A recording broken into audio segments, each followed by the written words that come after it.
Chicago foodies will recognize him. For 25 years, Chef Curtis Duffy has been making his mark on our food scene, earning James Beard Awards, Michelin stars, and celebrity status.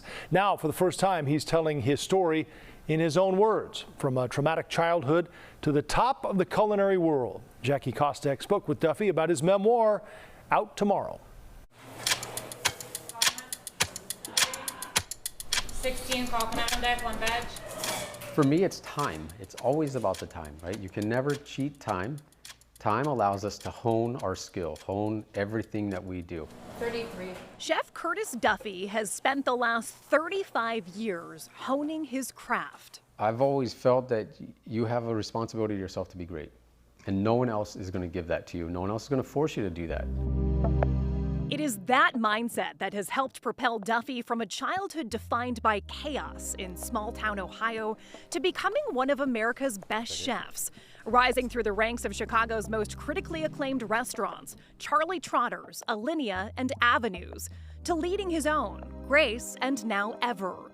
The story is spelled out in Duffy's new memoir, Fireproof, written with friend Jeremy Wagner. It gave me the opportunity to kind of just tell those stories, even though I've told them before, but actually have a place to put them away. Like now I feel like I don't have to carry them with me. I have a place to just put on the shelf. If I want to ever dive back in, it's right there. It is clear from page 1, Duffy has had a lot to carry.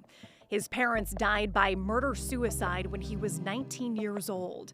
He details the abuse he suffered as a child, but is careful not to paint his father as a monster. What he was taught is what he was teaching us. He didn't know any better. You know, and for me, it was so important to kind of break that cycle as I became a father. How he was able to break that cycle of poverty and abuse started with an understanding, even as a child, that there had to be another way. I had dreamt, like, there's got to be more than this. Like, I had not seen the world, of course. I was 13 years old, but I knew there was more out there. When you see a glimpse of light, you chase it. And that's what I did. That light appeared in the form of one incredible middle school teacher and an introduction to cooking. What I felt at the time was love. You know, it was just pure positivity. And it was so needed at the time. So I just embraced it so much. When Duffy found cooking, more positive influences found him. But as he poured himself into restaurant work, his father's life was falling apart. So now at this point, everybody's out of the house. My brother, my sister, my mom, me. And I felt very sympathetic. I felt very sad because here he is all alone now, and this is his life, and he couldn't deal with it. Maybe the most surprising twist in Duffy's story, a letter that his father wrote him shortly before he took his estranged wife hostage, killed her, and then himself. It reads in part, "You're a very special young man, and I wish I could tell you how proud of you I am. You'll be a great chef, no doubt in my mind. You'll be one of the best in the world someday. Please be a better person than I was. I know you can." You say that it haunts you to this day that he wrote this letter and that there was so much love and wisdom within it. How do you reconcile that person with who he had been most of your childhood?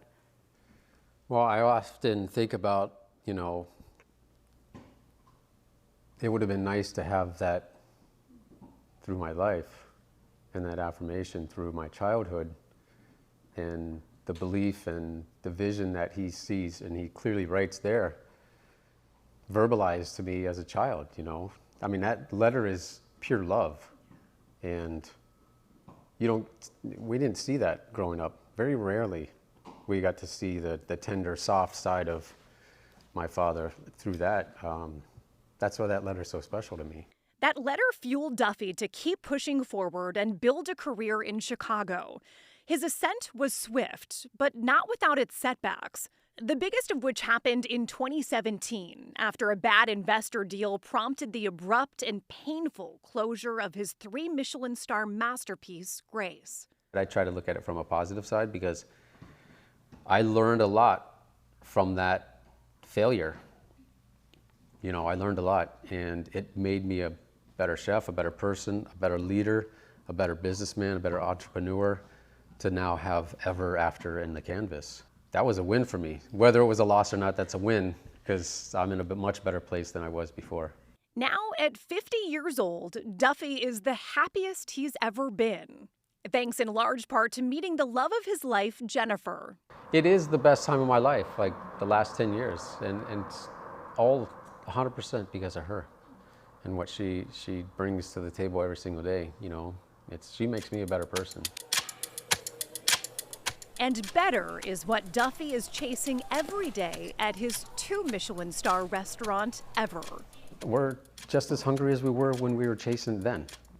And I will continue to do what I got to do every day until I get that 3rd star. It's there. Duffy believes it is just a matter of time.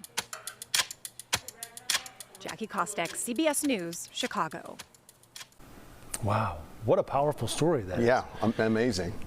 You know, and a couple things, it's heavy, I know, but to know that there is that chain that's hard to break of trauma and violence for kids who've suffered it. But that's an example of how they can and do oftentimes, and also the importance of finding someone, he mentioned it there, who believed in him. Right. You know, and the importance of that in setting him off on his way. But anyway, really, what a great story. And amazing success. I haven't been to Ever yet, but I've been to After, and it's beautiful. And After actually had cheeseburgers at the Taste of Randolph last month, and I went 2 days in a row. It was that good. Why am I not surprised? And the drinks are pretty good at After, too. Not at all.